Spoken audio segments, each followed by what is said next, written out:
Hello guys, and welcome to my channel Departure from the Usual. If you haven't subscribed the channel yet, then do subscribe it and hit the like button as well. So today I'm going to be talking about convicted serial killer and sex offender Jeffrey Dahmer. So let us know about the background of this person. So Jeffrey Dahmer was an American serial killer who took the lives of 17 males between 1978 and 1991.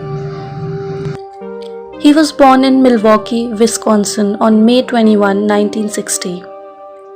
To his parents Lionel and Joyce Dahmer, he was described as an energetic and happy child until the age of 4, when surgery to correct a double hernia seemed to effect a change in the boy. And after the birth of his younger brother and the family's frequent moves, he became increasingly withdrawn. And by his early teens, he was very much less friendly and was tensed all the time. His first murder occurred just after graduating high school in June 1978, when he picked up a hitchhiker named Stephen Hicks and took him home to his parents' house. Dahmer proceeded to get the young man drunk. When Hicks tried to leave, Dahmer killed him by striking him in the head and strangling him with a barbell. But he didn't stop there. He dismembered the corpse of his first victim, packed the body parts in plastic bags and buried them behind his parents' home. He later exhumed the remains, crushed the bones with a sledgehammer and scattered them across a wooded ravine. Then it was September 1987, and that day, Dahmer took life of his second victim, Stephen Tommy.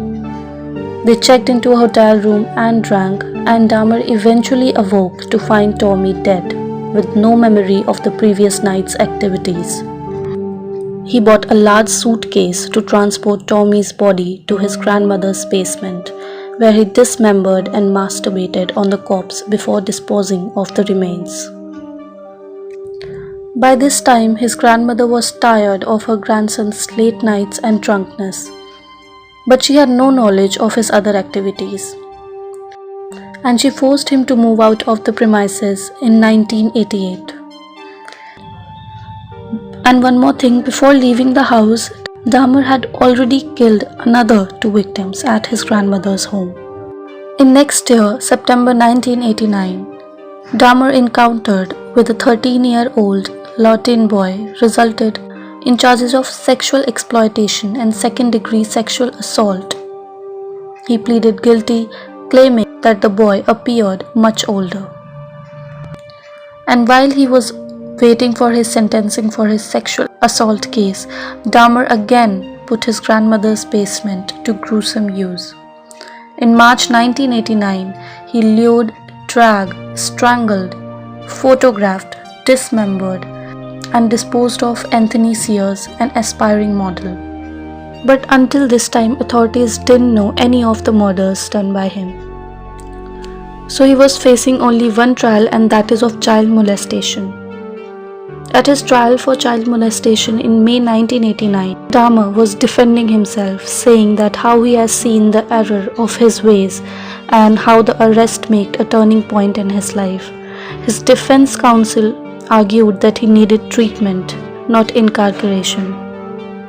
And the judge agreed, handing down a 1-year prison sentence on day release.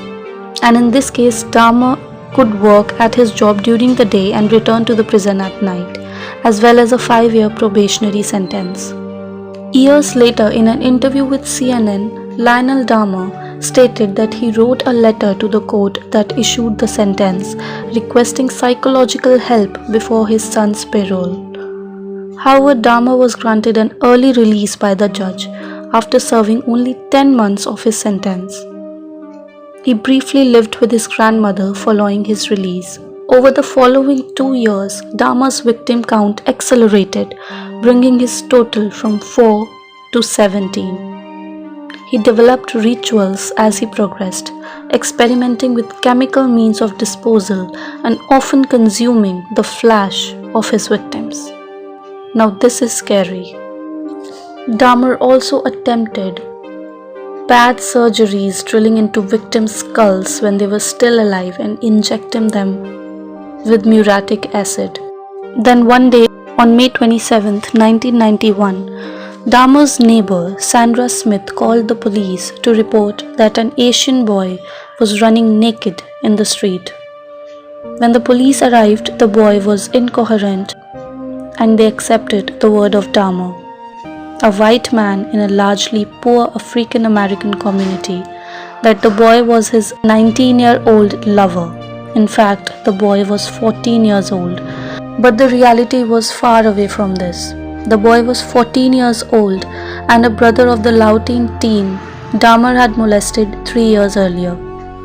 The police escorted Dahmer and the boy home, clearly not wishing to become embroiled in a homosexual domestic disturbance. They took only a cursory around for leaving. Once the police left the scene, Dahmer killed the boy and proceeded with his usual rituals. Now the question is, had the police even conducted a basic search?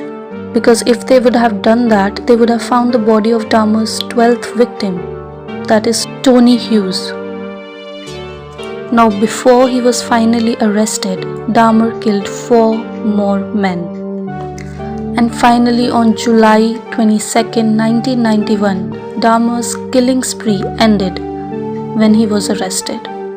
So what really happened on July 22, 1991? 2 police officers picked up Tracy Edwards, who was wandering the streets, and decided to visit Dahmer's apartment, where Tracy Edwards said some weird dude had drugged and restrained him. Dahmer calmly allowed the police in, and after Edwards told him that the knife Dahmer had used was in the bedroom, the officer discovered much more than he bargained for. Photos of dismembered bodies, including one of a head inside the fridge. Dahmer immediately became combative but was subdued by one of the officers, while the other found the head in the fridge, 3 more in the freezer, preserved skulls, jars of male genitalia, and other horrifying photographs. On January 13, 1992, the trial began under the heaviest security due to the racial tensions caused by most of the Dahmer's victims being African American. He even had an 8-foot-tall barrier of bulletproof glass separating him from the gallery. Many people attended, including his father and his stepmother. Although he had previously confessed to the murders, Dahmer initially pleaded not guilty. Like what on the earth he was thinking when he said not guilty, and eventually charged his plea to guilty by reason of insanity against the advice of his lawyer. To support this defense, his lawyer provided every detail of every murder as an attempt to prove that only someone insane could commit such horrific acts. However, the prosecution was able to convince the jury that Dahmer was fully aware that what he was doing was wrong, and found him guilty on all counts on February 17, 1992, after only 5 hours of deliberation. He was sentenced to 15 consecutive life terms, which totals up to 957 years in prison. Jeffrey Dahmer adjusted fairly well to prison life and eventually convinced authorities to allow him be a part of the general prison population that he was separated from initially. He was able to eat and work with other inmates. Jeffrey Dahmer was killed on November 28, 1994 by his fellow prison inmate, Christopher Scarver. So what happened on that day? Dahmer was assigned to work with 2 other convicted murderers, Scarver and Jesse Anderson. After they had been left alone to complete their tasks, guard returned to find that Scarver had brutally beaten both men with a metal bar from the prison weight room. Dahmer was pronounced dead after approximately 1 hour. Anderson succumbed to his injuries days later. In 2015, Scarver spoke to the New York Post about his reasons for killing Dahmer. He said that he was disturbed by Dahmer's crimes. And he also claimed that the prison guards allowed the murders to happen by leaving them alone. So you must be wondering how he was able to kill so much men in the course of more than 13 years. So what he used to do is he sought out men, mostly African American, at gay bars, malls and bus stops, lured them home with promises of money or sex, and gave them alcohol laced with drugs before strangling them to death. And of course, he never stopped there. He would then engage in sex acts with the corpses before dismembering them and disposing of them, often keeping their skulls or genitals as souvenirs, as his trophies. He frequently took photos of his victim at various stages of the murder process so he could recollect each act afterward and relive the experience. So what are your thoughts? Did he deserve the death he got at last? Like he murdered so many innocent men and finally he got murdered? Or did he deserve to rot in prison for his life? Tell me in the comments below. I'll meet you next time with another crazy crime story from around the world. Until then, signing off.